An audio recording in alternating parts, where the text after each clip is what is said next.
Olá, meus queridos alunos, como é que vamos? Tudo bem? Espero que sim, né? Estamos chegando aí à nossa marca da aula de número 8 da disciplina Fundamentos de Sistemas de Informação. Hoje vamos falar sobre estruturas de apoio, a infraestrutura necessária para que as páginas, os sites, enfim, tudo que prolifera na internet possa funcionar contento. Vamos falar um pouco sobre linguagem de programação. E na aula 9 a gente vai aprimorar um pouco mais, detalhar um pouco mais essa questão das linguagens, web service, middleware, as tendências que estão acontecendo hoje. Mas nessa aula número 8 nós vamos focar a questão das estruturas de hardware necessária, de servidores necessários, a forma como se divide, a forma como se estrutura. E vamos falar também um pouco, começar a engatilhar o assunto linguagem de programação, que de certa forma sustenta o funcionamento e a idealização dessas nossas páginas. Então, vamos à nossa abertura da nossa aula número 8.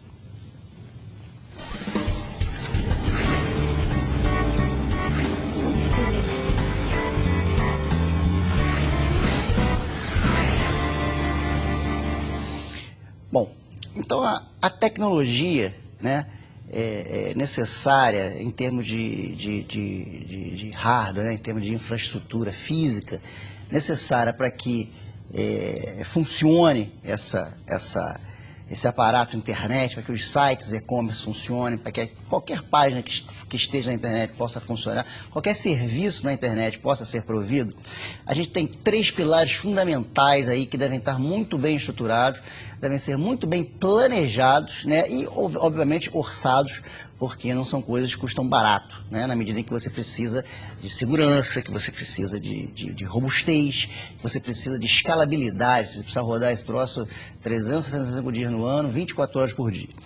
Bom, o primeiro aspecto fundamental é o aspecto do hardware. Do lado do provimento do serviço, nós teremos os servidores.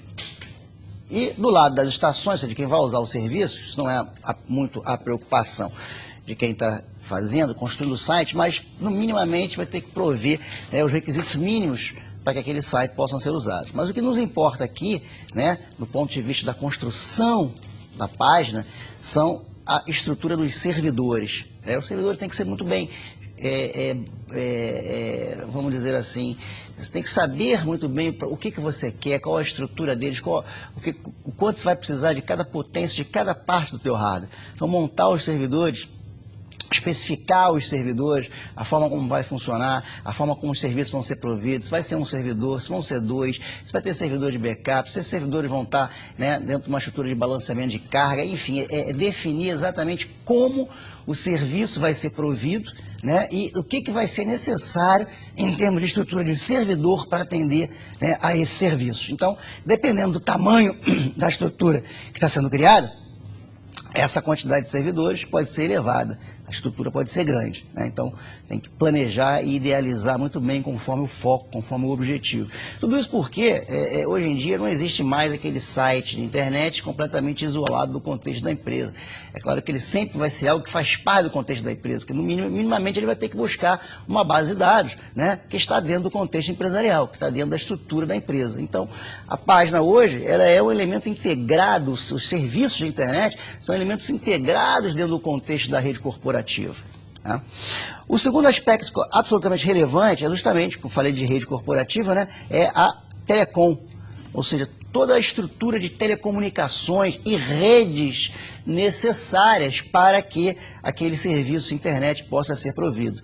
Então nós estamos falando aí da estrutura de rede interna, de como a estrutura de internet se interliga a essa rede corporativa da empresa, aos equipamentos ativos e passivos de redes. Os ativos são aqueles equipamentos que permitem, por exemplo, um roteador, que é um equipamento que tem uma certa inteligência, porque ele roteia o pacote IP, TCP/IP ao longo da rede, ele direciona, ele delimita qual é o caminho melhor que vai ser seguido para que aquele pacote chegue ao seu destino. E equipamentos passivos são equipamentos que não têm inteligência em sua atuação, são cabos, conectores, switches, são equipamentos que não têm software, não têm inteligência rodando neles. Eles não têm nenhuma ação durante o processo, simplesmente eles fazem o seu papel que lhes é atribuído. Então, toda essa estrutura de telecomunicações é absolutamente necessária você definir com muita clareza também, e ela vai dar o tom das possibilidades que se terá nesse site, né? É a base de tudo. Links faz parte dessa estrutura, links dedicados faz parte dessa estrutura, links de banda larga faz parte dessa estrutura, né? Redundâncias de links, quando um cai o outro entra automaticamente, enfim, pensar em toda essa estrutura é fundamental. E a parte de internet, que nós estamos colocando aqui, diz respeito à configuração de toda essa rede, para que possa funcionar claramente como uma internet, efetivamente como uma intranet, ou seja, aquilo que é a estrutura interna da empresa, e extranet, aquilo que você quer que seus parceiros só tenham acesso. Então, você vai ter que ter, né, uma divisão, geralmente os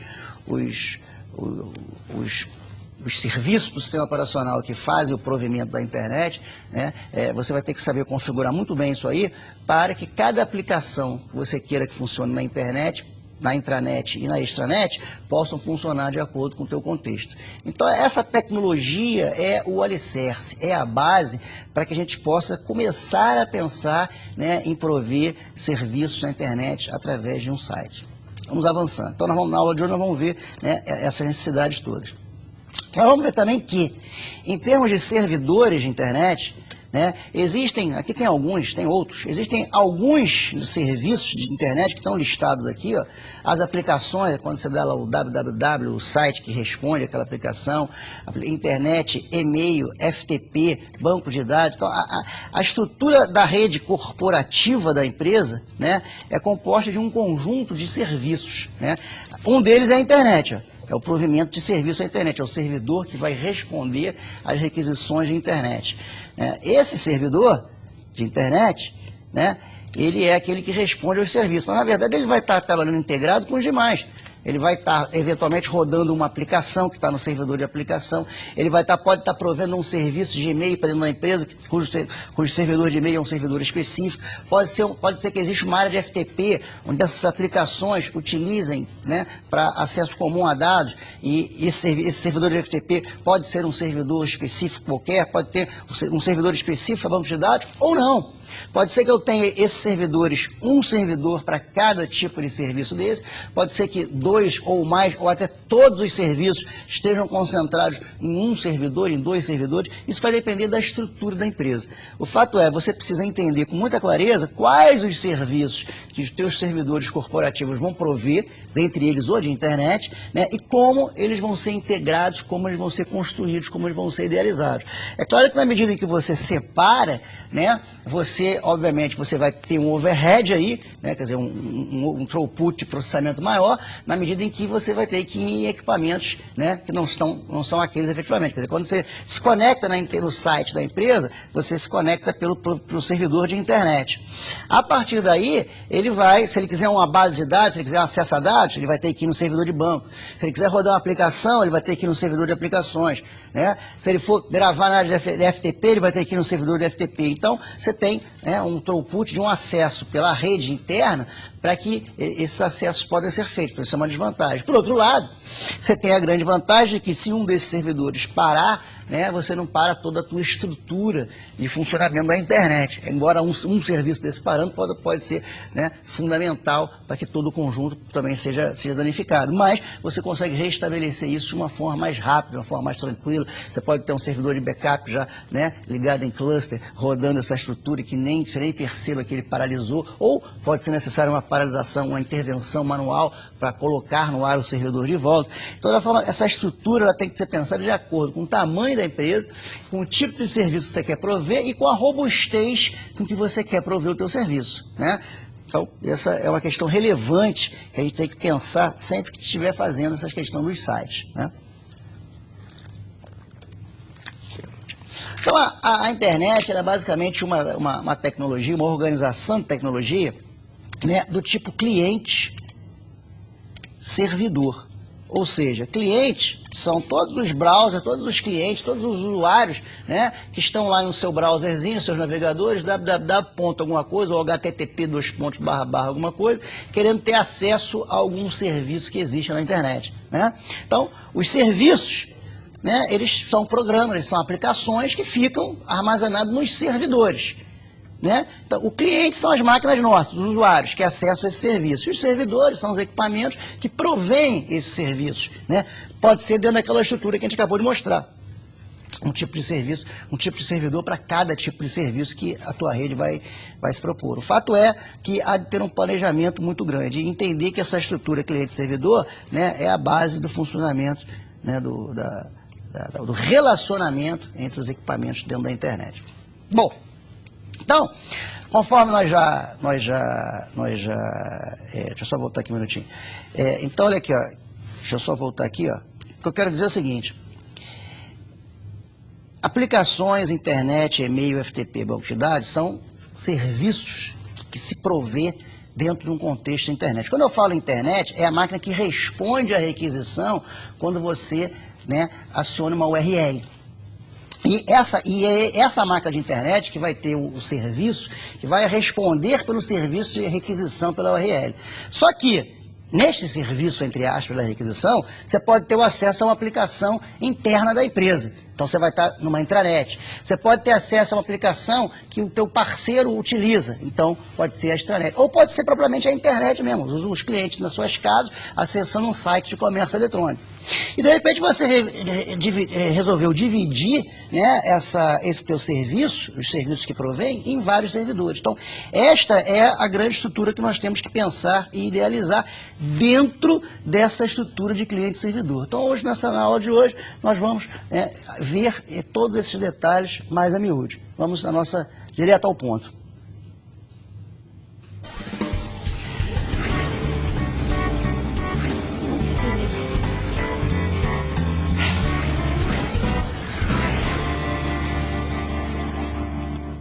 Bom, então, conforme nós já falamos, esses serviços, né, que a gente utiliza na internet, quando a gente chama qualquer URL na internet, a gente está chamando um endereço de um servidor. A URL vai ser traduzida numa estrutura IP, né, num endereço IP, e através de um acesso roteado, a gente vai chegar nesse servidor que a gente está acessando. Então, a gente bota lá http://stars.webaula.com.br, né? Então, este nome, HTTP é o protocolo que vai fazer a requisição ao servidor.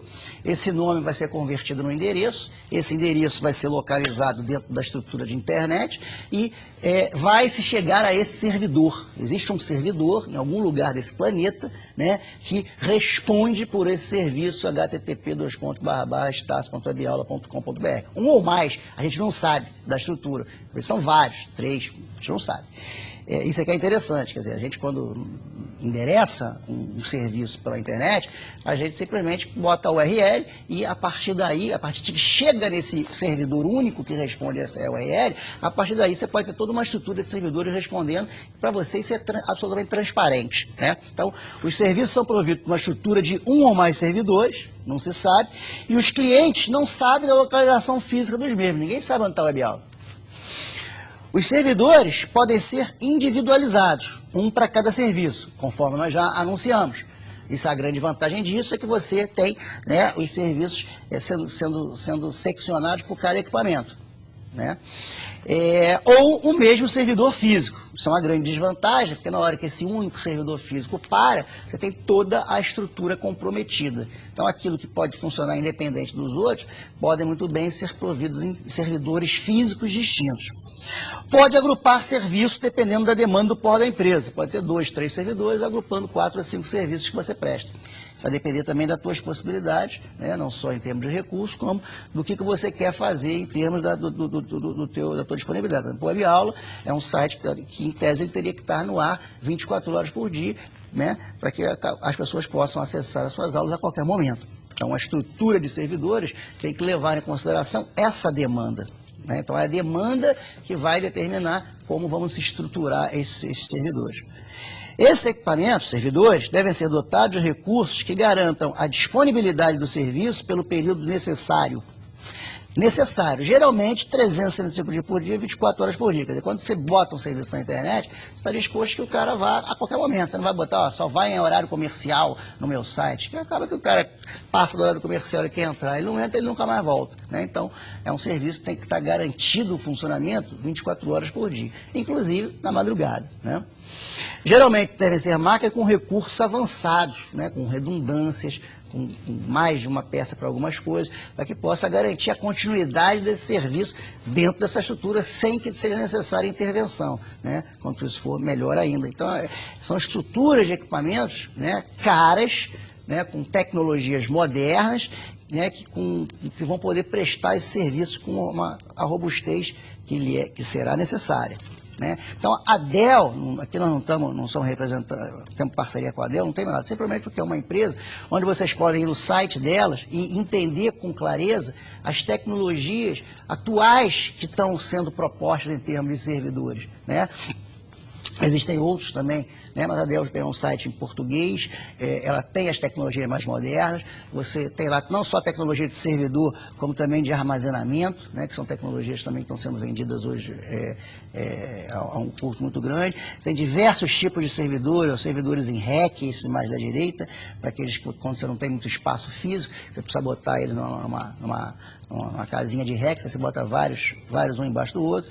Os servidores Blade são servidores que unem, né, vários dispositivos numa única estrutura de servidor que garante um serviço mais robusto para empresas, né, maiores, e servidores normais, naturais, em torre, né, para empresas de não tão grande porte. Então, existe dentro da Dell uma possibilidade de aprendizado em termos das tecnologias existentes muito interessante. Ela explica cada equipamento, ela direciona para que tipo de empresa é. Então, acessando isso, vocês podem ter uma noção muito clara da atualidade do mercado. Eu recomendo a todos que façam, né, essa viagem, esse passeio pelo site da Dell, né, dentro da estrutura de...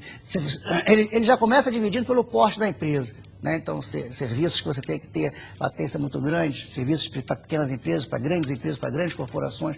Então, você pode entender com muita clareza isso, tudo que nós estamos falando aqui, da ideia do custo dos servidores, que tipo de servidores, que tipo de serviço, como é que você configura, como é que você divide os serviços, balanceia, enfim, toda essa necessidade, né, de aprendizado aqui. Esses servidores de internet, geralmente, né, são máquinas multiprocessadas, ou seja, tem mais de um processador em núcleo mesmo, mais de um processador físico, né, 2 processadores, até mais, cuja finalidade é, inclusive, você poder se valer de recurso do paralelismo. Quando você tem mais de um processador, a grande ideia é você, né, se valer do recurso do paralelismo. Geralmente você tem redundâncias em placas controladoras de discos rígidos, que a tecnologia hoje, né, moderna é a SAS, que é Serial Attached SCSI, que veio a substituir a SCSI, que é uma tecnologia segura, que faz, né, espelhamento de RAID, desde o RAID 1 até o RAID 5, que são formas diferentes de você ter garantias de seus dados nos seus servidores, tá? Permite transferência de dados rápida para os discos, bem mais elevado que as taxas que nós estamos acostumados aí nessa tecnologia de desktop que nós temos, né? Você geralmente tem redundâncias, tem mais de uma placa de rede, até para que aquele equipamento possa funcionar em mais de um segmento de rede, às vezes até mesmo como backup da anterior. Você tem a fonte redundante, né? Geralmente com tecnologias hot swap, ou seja, você com a máquina em uso, você faz a troca eventualmente de uma placa ou de uma fonte que tenha danificado, né? Ou você pode ter os próprios equipamentos em redundância, no chamado cluster, né, que é uma conexão onde você liga vários servidores, né, e eles provêm um serviço dividido por vários equipamentos ou vários serviços, enfim, depende de como você vai configurar isso aí. O fato é que são tecnologias bastante específicas, né, que são necessárias o entendimento para quando você vai fazer uma estrutura física. É claro que isso aí você contrata, você é uma empresa especializada em software, você não vai querer entender disso aí, tem que ter uma noção para saber o que precisa, para saber a disponibilidade, mas geralmente as empresas que vendem, elas oferecem junto à consultoria, adequando a tua solução de software, né, a estrutura física necessária para você montar a tua estrutura de servidores aí. Então é uma tecnologia que você tem que estar ciente, mas o mercado te ajuda a chegar onde você quer. Em termos de telecomunicações, né, que é a estrutura que monta a rede, estrutura a rede física, a LAN mesmo, a WAN, e o funcionamento do que é internet, do que é intranet, do que é extranet dentro desse contexto. Então, para manter a estrutura de rede necessária, rede, efetivamente, a rede é a mesma, né? São precisos equipamentos ativos, nós já falamos que tem alguma inteligência, passivos, são equipamentos que simplesmente fazem o seu papel sem, né, nenhum software por trás, e de proteção de rede. Os switches, geralmente são os passivos, são equipamentos que conectam, né, concentram equipamentos dentro de uma rede interna. Os roteadores, esses sim, têm uma certa inteligência, porque eles delimitam, eles acham o melhor caminho para que um pacote IP siga até seu destino, né?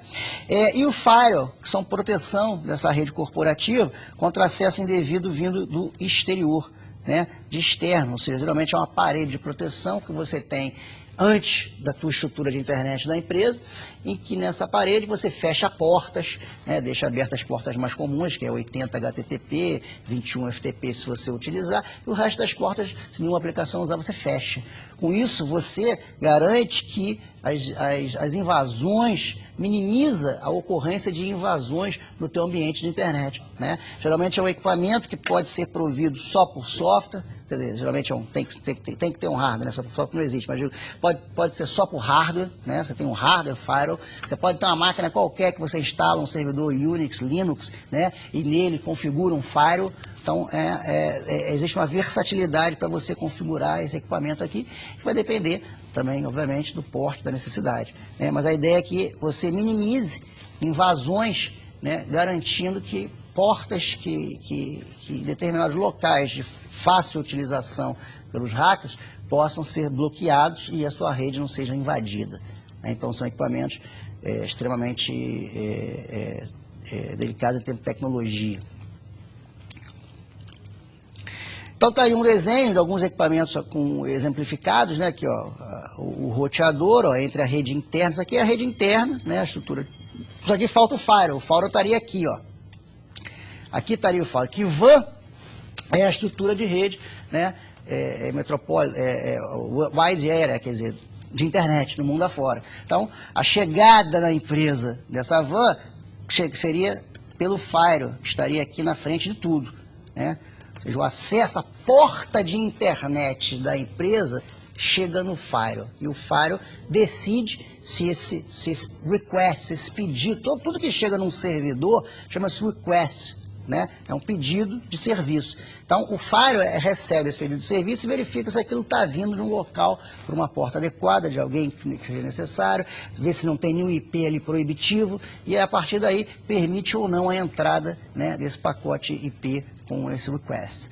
E a partir daí nós temos a configuração, os roteadores, para delimitar para onde que esse request vai. Os switches são equipamentos passivos que simplesmente concentram os equipamentos, conectam os equipamentos para que a gente possa montar uma rede estruturada, eles não têm nenhuma inteligência em si, né? Então você pode ter vários switches numa estrutura de uma rede, né? Os servidores, aqui por acaso tem dois, ó, um de banco de dados e o outro de e-mail, né? As redes, as velocidades das redes aqui, um servidor de impressão, ó, um print server, quer dizer, um equipamento que serve como um servidor de impressão, configurando as impressões. Então, é uma estrutura, né, interna de rede, que isso é o que deve ser efetivamente configurado e garantido, para que o funcionamento da internet possa fluir de uma forma, né, tranquila, serena, sem maiores problemas. Tá? Então, esse é um desenhozinho aí dos elementos, né, que a rede telecom tem que ter. Então, a preocupação ela é com a rede interna. O que é WAN, na verdade, é a preocupação, né, com a proteção de firewall e como você vai dividir os seus equipamentos externos. Então, é a mesma estrutura interna que tem que ter preocupações para acessos externos também. E divisões para que o acesso externo não caia num banco de dados corporativo, né, caia, né, naquilo que efetivamente possa ser visto de fora. Aqui tem um outro exemplo de uma outra rede com vários clientes diferentes. Aqui é um cliente que é uma estação desktop, aqui é um cliente que é um notebook, aqui é um cliente que é um padzinho, né?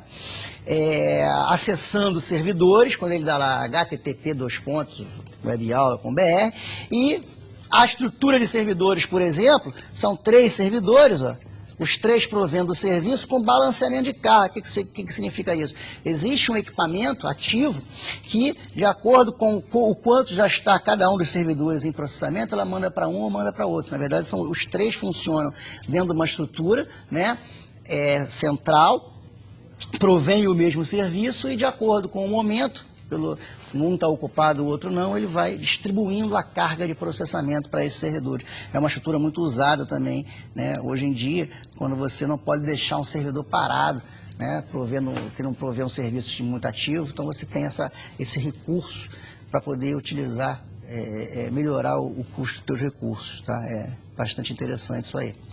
Chama-se balanceamento de carga. Em termos de hardware, né, quais seriam as tendências? Quer dizer, hoje nós estamos buscando o que é a segurança.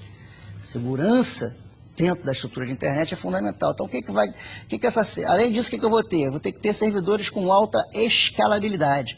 Ou seja, eu poder escalar, poder configurar esse equipamento de uma forma bastante clara, bastante tranquila, bastante simples. E esse serviço eles vão estar disponíveis 24 horas por dia.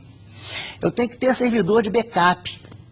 Eu não posso deixar que o meu serviço demande ter, durante um horário específico, determinada estrutura, intervenção humana, que às vezes vai ser no meio da madrugada, eu posso não ter. Tá certo? Então a gente tem que pensar nisso. Nos momentos, nas estruturas que a gente vai ter de backup, não só do servidor, como também, obviamente, dos meus dados. Isso aí isso aqui é uma rotina corporativa, a empresa já tem isso, né? O servidor de backup é aquele servidor que vai entrar em ação no momento que o principal falhar. Pode ser aquele balanceamento de carga, tem várias soluções para você, né, garantir que o serviço seja escalável, consiga funcionar, né, dentro da estrutura que se quer. E você vai ter que garantir também o funcionamento da tua rede corporativa, né, que é através justamente dos equipamentos ativos, como Firewall, que vai garantir essa proteção. Os próprios roteadores ajudam também, só recebendo pacotes de endereçamento IP que sejam válidos e compatíveis com a empresa. E em termos de estação, a tendência é que sejam cada vez mais leves, né, como é o que o mercado vem apresentando, ou seja, cada vez mais usando celulares para acessar os serviços de internet, tablets, os netbooks, são equipamentos leves no sentido de que você porta a qualquer momento. Então a utilização está cada vez maior, na medida em que as pessoas podem usar a qualquer momento, a qualquer lugar, né? Então os serviços, as requisições que chegam aos servidores estão cada vez mais pesadas, então, cada vez mais requisições chegam, então cada vez os servidores estão mais ocupados, digamos assim, né? Então, na medida em que a gente torna as estações leves e portáveis, eu torno os servidores com mais serviços, porque eu posso estar usando isso a qualquer momento, no carro, no engarrafamento, quando você não tem o que fazer, você vai num site, faz uma compra de Natal, né? Antigamente você tinha que estar no seu trabalho, esperar chegar em casa para poder fazer esse tipo de coisa. Agora não tem mais essa necessidade, né? E com isso cresce também a necessidade e o acesso sem fio, o acesso das redes wireless. Hoje a maioria dos shoppings já tem, na rua os serviços, as operadoras já começam a prover, nos parques, nos locais, nos aeroportos, né? Você já tem serviços de wireless. Alguns são free, outros são pagos, mas isso mostra a tendência de portabilidade do mercado e isso mostra a preocupação que a empresa tem que ter cada vez mais com o crescimento dos serviços na internet. Então, tudo isso nós vamos conversando sobre tendências do hardware, do telecom, né, se intensifica cada vez mais, né, na medida em que a gente cria estações leves, tá certo? Estações que possam fazer acesso a qualquer momento, a qualquer local, que é a tendência principal. Bom, então falamos de hardware, falamos de telecom. Né? Vamos falar agora da inteligência de tudo isso, que nada disso vai poder, né, ser possível se eu não tiver softwares em cada um desses locais, em cada um desses momentos, né, que possam estar dando a possibilidade de acesso. Então, o que a gente tem em termos de software que é importante e relevante para o aspecto da internet? Primeiro, o sistema operacional do servidor. Isso é fundamental. A gente definir e saber qual vai ser. Existem várias possibilidades, né? Algumas free, né, free no sentido do software livre, né, e outras proprietárias. Sistema gerenciador de banco de dados vai pelo mesmo caminho, é fundamental. Hoje em dia, a maioria dos serviços da internet faz um acesso a banco de dados. né? São as páginas dinâmicas da Web 2.0, da Web 3.0. Então não tem como eu fazer hoje uma página absolutamente estática, né, sem acessar banco de dados, vai ter que acessar o banco corporativo. Né? Pode ser um banco replicado, pode ser um banco com segurança, pode ser uma view, uma visão, mas vai ter que acessar. Então, nós vamos ter que ter recursos de acesso a banco de dados dentro do desenvolvimento da internet. Né? E nós teremos aplicativos e linguagens de programação, né, que vão permitir com que a gente faça a programação dos servidores. E nós temos, obviamente, né, não falei aqui, mas é básico, os navegadores, né, que são cada vez mais robustos, cada vez processando mais, né, coisas em termos no cliente, para evitar idas, né, desnecessárias ao servidor, né, e com isso congestionar a tua rede interna. Os navegadores cada vez mais inteligência, cada vez mais tecnologia, fazendo cada vez mais coisas do lado do cliente. Então essa é a estrutura. Então eu vou ter, a aula nova ela vai detalhar um pouco mais isso. Então eu vou ter linguagens que vão trabalhar do lado do cliente, né, junto dos navegadores, fazendo críticas de dados, enfim, criação de formulários, coisas que se fazem no cliente hoje, e vou ter aplicações que vão rodar no servidor, né, vão acessar o banco de dados, vão buscar algo na estrutura do servidor. Tá? Então, hoje está se balanceando, a tendência a um balanceamento maior, com a inteligência maior dos navegadores, né, nesse processamento de um lado e do outro. Antigamente, a maioria das coisas era todas no servidor, até porque as páginas também eram estáticas, né, então estavam lá mesmo, os HTMLs estavam todos lá. Bom, em termos de sistemas operacionais, nós temos aqui Unix e Linux, né, que são tendências fortes na internet, por ser software dentro da estrutura de software livre, né, e Windows Server e macOS, que são softwares proprietários, né, um da Microsoft e o outro da Apple. Tá? Então, tem-se uma tendência em segurança muito maior para essas duas arquiteturas, em Unix e Linux, mas tem uma facilidade de desenvolvimento, de criação, de configuração do ambiente, de estrutura do ambiente com o Windows Server, né, com o macOS, são aplicações mais amigáveis, são aplicações de mais fácil configuração, de maior facilidade de interação com o usuário. Unix e Linux primam pela robustez, primam pela segurança, mas deixam a desejar, né, numa estrutura amigável de desenvolvimento, o que talvez seja até uma vantagem para ela, porque, né, apenas os mais qualificados, né, conhecem bem esse ambiente de configuração de Unix e Linux, né, onde a maioria dos firewalls, por exemplo, você usa essas tecnologias.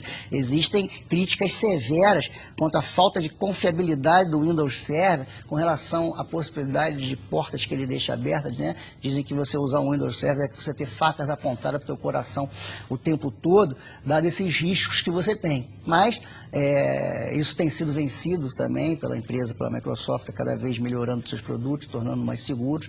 Claro que essas críticas são do mercado corporativo também, existem para que um ataque os outros, né? Mas o Windows Server também cresce bastante, né, dentro do contexto corporativo para redes, configuração de servidores, né? Unix e Linux também são muito robustos e são muito usados em firewall. Geralmente a maioria dos firewalls, eles rodam aplicações servidores em Unix ou Linux, tá? Então essas são as tendências de sistemas operacionais. Porque o sistema operacional, gente, ele é fundamental. Ele é que provê o serviço a tudo. Então, as limitações do serviço que você vai querer ter, vai ser dado pelo sistema operacional. Então, você vai ter que entender o que você quer, a sua necessidade, e verificar qual o sistema operacional que melhor vai atender as suas necessidades de bloqueio, de serviços, né? O que você vai precisar, que tipo de aplicação que você vai precisar rodar, e aí você vai tomar a tua decisão de acordo com a tua necessidade. Então, o sistema operacional, ele é a primeira decisão, ele é básico. Ele, inclusive, vai ser a decisão que você vai tomar junto com o equipamento que você vai rodar, né? Porque, dependendo do equipamento que você comprar, só vai rodar determinados tipos de sistemas operacionais, né? Então, é uma decisão fundamental essa do sistema operacional que você vai usar, né, no teu servidor. Da estação não, cada cliente vai usar o seu, isso não é responsabilidade da empresa. Bom, em termos das páginas na internet, é importante que a gente fale um pouco aqui sobre as páginas estáticas e sobre as páginas dinâmicas. As páginas estáticas são as páginas primeiras que surgiram na internet.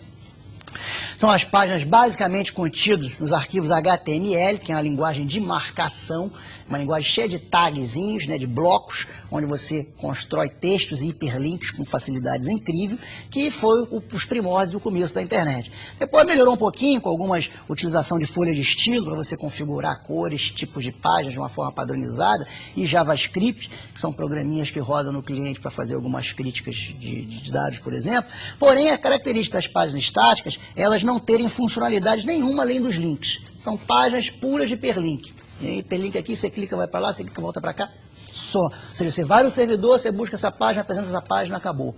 Depois você clica no link, vê qual é o endereço e vai, e por aí vai. Então, o serviço provido pelo servidor é muito simples, né?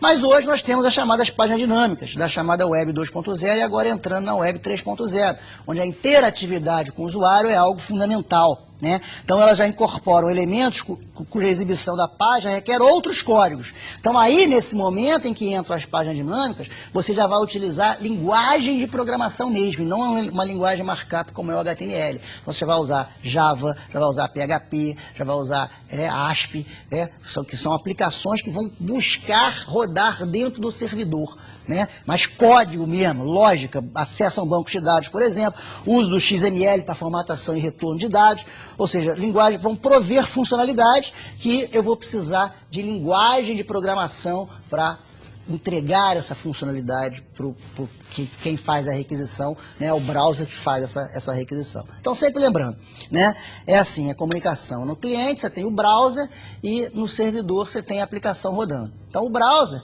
através dos serviços que ele oferece, ele faz uma requisição ao servidor, um request, né, através daquela URL. O servidor recebe aquele request e dá um response, ou seja, responde àquela requisição, né. Então, seja estático ou seja dinâmico.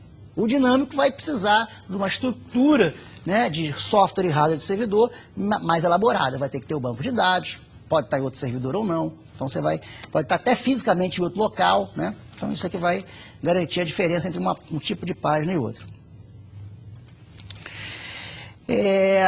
As linguagens de programação, que a gente vai tratar com um pouco mais de detalhe, né, na aula de número 9, nossa próxima aula, nós temos, né, a mais antiga, que não é uma linguagem de programação propriamente dita, não é linguagem, é uma linguagem de formatação, que você não programa HTML, você simplesmente tem, como eu já falei, blocos de tags em que você configura páginas escritas estáticas. Claro, você pode acessar imagens, você pode acessar vídeos por aí, mas você não tem lógica de programação dentro disso. Então a gente pode dizer que é uma linguagem efetivamente de programação. As principais delas são o ASP, né, que é que você insere programa dentro do código HTML, ou seja, você toma até uma modularização de sistema ruim, fraca, porque fica tudo misturado, HTML com ASP, né? Então, o desenvolvimento em camadas tem que ser um pouco mais repensado nisso aí. Tem uma linguagem que proliferou muito no ambiente, principalmente no ambiente Unix e Linux, em termos de internet, para servidores, que foi o PHP. Tem muito site escrito em PHP hoje no mercado, tá? Muito mesmo. E Java, né, que vem crescendo cada vez mais devido à sua segurança, à sua estabilidade, à sua escalabilidade, à sua versatilidade, né, da gente poder, com um único programa em Java escrito, um único programa fonte escrito, rodar esse Java em várias plataformas, né, de hardware e sistema operacional, coisa que a gente sabe que sempre que eu faço uma linguagem compilada, aquele compilador trabalha especificamente para aquele hardware e para aquele sistema operacional, né? E quando eu tenho a linguagem Java, eu tenho a possibilidade de rodar aquele mesmo programa escrito com uma outra estrutura de uma máquina virtual, rodar aquilo em vários outros ambientes, seja de hardware, seja de sistema operacional, né? E C#, que é uma outra linguagem do ambiente NET, que também, né, muito parecido com o Java, vem crescendo muito nesse desenvolvimento corporativo, né, que hoje mescla desktop com internet, né, que vem sendo provido por essas linguagens hoje aí. Então essas são as linguagens que nós temos hoje, né, acontecendo e desenvolvendo. ASP, PHP, Java e C#, geralmente são linguagens, né, que você usa para programar o lado servidor. Então elas vão estar no código, elas vão estar residindo lá no servidor, e quando elas forem requisitadas, você vai responder aquele código. Então, ali pode ter, por exemplo, uma query SQL para você fazer o acesso a um banco de dados. Então, o servidor vai responder aquele request vai ser a execução de uma query, o teu programa, né, na linguagem que for, vai identificar que aquilo é a requisição de uma query, dentro dessa requisição vai estar dizendo qual é o banco de dados, qual é a tabela e qual é a query. Então, o servidor, se for o mesmo servidor de banco, ótimo, senão ele vai ao servidor de banco, executa aquela query, pega aquela query e retorna o resultado para a página, né, para o browser apresentar aquilo ali, aí no formato que vai formatar. Se for HTML, vai ser numa tabela, se for em XML, vai ser, enfim, aí vai depender de como você vai retornar o resultado para o teu browser. Mas do lado do servidor é isso. Então você separa bem, né, o que é serviço, que é execução de negócio, banco, o que seja, do que é a apresentação na tela. Então nasce aí na internet essa ideia do desenvolvimento em camadas. Tá certo? Eu tenho a camada da execução do banco lá, eu tenho a camada da regra de negócio, eu tenho a camada da apresentação de dados. Então a ideia do middleware, né, que a gente vai ver na próxima aula também, ela surge daí. A internet, ela veio da internet esses conceitos das camadas, porque fisicamente ela é assim. Naturalmente ela já tem um lado cliente e um lado servidor, né? E pode ter coisas no meio do caminho intermediando um e outro. Então o código que você escreve deixa de ficar como ficava antigamente, tudo junto e misturado, né? Código ASCII junto com HTML e por aí vai. Tá? Então, esse aspecto de linguagem é um aspecto que também vem sendo desenvolvido bastante nos últimos tempos, vem mudando muito nos últimos tempos, vem tornando mais robusto o desenvolvimento, e é essa a ideia que se quer e que se deseja efetivamente. Bom, em termos de banco de dados, né, hoje a gente tem algumas tecnologias consagradas no mercado, né, que são essas 4 aí, ó. Dentro de uma estrutura de tecnologia proprietária, que é a grande maioria hoje, em função do crescimento, né, da vinda, da história, mas já migrando com algumas coisas de livre também. Então hoje você já tem empresas, né, com bancos de dados corporativos de um proprietário, e bancos de dados, e algumas visões de banco que já são, né, em termos de estrutura de software livre, como é o MySQL e o PostgreSQL, né? São bancos de dados que vêm dentro da estrutura da tecnologia do software livre, né? Código aberto. E a Oracle, né, com várias versões de Oracle, inclusive o Oracle Lite, etc. E o Microsoft SQL Server, né, dividindo paro a paro aí o shareware o market share de tecnologias proprietárias, né, as duas tecnologias sempre melhorando, né, hoje chegando aí a tecnologia de bancos de dados orientada a objetos, que é o que está efetivamente faltando para a orientação a objeto entrar poder persistir o objeto também. Quer dizer, hoje não é uma tecnologia ainda muito disseminada, até porque a tecnologia banco de dados relacional está há muitos anos no mercado, as empresas estão muito estruturadas nisso, né? Então a migração, essas mudanças, elas ficam um pouco comprometidas, né, por essa história, por essa questão também, né? Então essas são as tecnologias de bancos de dados que vão sendo utilizadas hoje aí, né, dentro da estrutura que a empresa precisar. Geralmente, a empresa utiliza, né, no banco que ela provê a internet, mesmo banco interno, óbvio, né? Às vezes ela cria visões, às vezes ela cria bancos de dados distribuídos, ela vai criar a estrutura necessária e compatível com o que ela exigir. Mas existem soluções também que você mescla, né, um banco de dados proprietário e um banco de dados de tecnologia livre, para programação dentro da estrutura da tua internet. Tá certo? Então, isso aí, gente, foi essa estrutura, né? Vou até dar uma volta. Não precisa voltar, não. A gente aqui mesmo, a gente rabicha aqui na telinha. Ó. Então, essa estrutura que eu falei, ó, em termos do hardware, tratar do servidor, das corporações, em termos da telecom, o que é fundamental, em termos do software, em termos do banco de dados, são as estruturas básicas que apoiam a construção de sites, em que a gente precisa conhecer isso aí, planejar bem isso aí, para que aquilo que a gente provê, aquilo que a gente vai fazer, seja efetivamente algo necessário, algo relevante. Ok?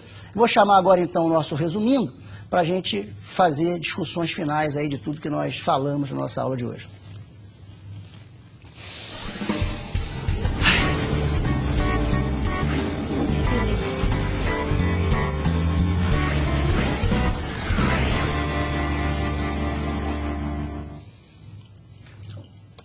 Bom, o que nós falamos de relevante hoje que vale a pena vocês ficarem, né, atentos e alertas? Primeiro, nós falamos sobre as tecnologias de hardware. As tecnologias de servidores, cuja configuração cabe, né, às empresas que vão prover os serviços e às estações que vão caber aos usuários. E cabe aos servidores a preocupação de rodar em qualquer tecnologia leve hoje em dia, né? Esse uso das tecnologias leves, a gente viu que a relevância disso é o seguinte: a gente pode acessar de qualquer lugar. Com isso, a gente gera mais peso, mais carga, mais serviços para os servidores, que precisam estar cada vez melhores estruturados, não só em termos do hardware do servidor, mas também da estrutura de telecom que responde por aquilo. Então, a estrutura de hardware, além de robusta e de redundâncias, deve garantir com que a estrutura de telecom também tenha suas redundâncias. Ah, como é que eu tenho redundância na estrutura de telecom? Você pode ter, por exemplo, 2 serviços de banda larga providos por mais de uma empresa. Você pode ter um serviço dedicado, você pode ter um serviço de banda larga, você pode, né, dependendo do teu custo, da tua necessidade, você pode brincar, sempre levando em consideração que é relevante você ter serviço de mais de um fornecedor de banda, seja larga, seja banda dedicada, tá? Sempre assim, 2 diferentes, porque na hora que um falhar, você tem o outro. Isso é relevante. Isso aí, sites mais simples que você possa ter. Se você tem alguma necessidade de que aquele seu site fique no ar sempre, você tem que garantir, né, que o telecom também funcione bem. Então, essa é uma dica boa que eu dou para vocês. Então a tendência é essa, as estações cada vez mais leves, servidores cada vez mais robustos, mais requisitados, com mais serviços, né, e tendo tecnologias que eu possa fazer a divisão dos serviços de mais diversas maneiras. Separar servidores, manter um cluster. Você vai buscar, no momento que você precisar, né, a consultoria adequada para a tua solução. Hoje você tem solução para tudo. Em termos de software, né, é relevante eu entender qual sistema operacional que eu vou rodar no meu servidor, tá? Para que você possa prover os serviços que você quer. Então, você tem que primeiro saber o que quer, escolher o servidor que possa te atender naquilo ali, tá? Hoje nós temos servidores em Unix, Linux, Windows, né? As estações geralmente são máquinas Windows, né? Cada vez rodando tipos de linguagens diferentes. As linguagens de programação que nós falamos, né, HTML, que eu volto a repetir, tá como programação, na verdade não é, é uma linguagem de markup, de marcação, de exibição de dados, de formatação de dados para o usuário, a mais antiga que tem, e linguagens efetivamente, né, como PHP, Java, ASP, C#, e são linguagens que permitem o quê? Permitem que a gente faça programação no servidor, tá? E os bancos de dados, fundamentais também hoje nos serviços, sem os quais ninguém consegue prover serviço de internet hoje, né? Onde no mercado prolifera hoje a Oracle, SQL Server, PostgreSQL, MySQL, enfim, são os servidores de bancos de dados de maior proteção. Então, a construção de servidores é você juntar todas essas tecnologias de acordo com as necessidades e o que a empresa já vem praticando. Lembrando que a tendência de internet dela é praticar o que a empresa já faz hoje em dia internamente, sem nem tirar nem pôr. Ok, pessoal? Bom, eu agradeço então a participação dos senhores na aula de hoje, né? E até o nosso próximo encontro na nossa aula de número 9. Muito obrigado pela presença.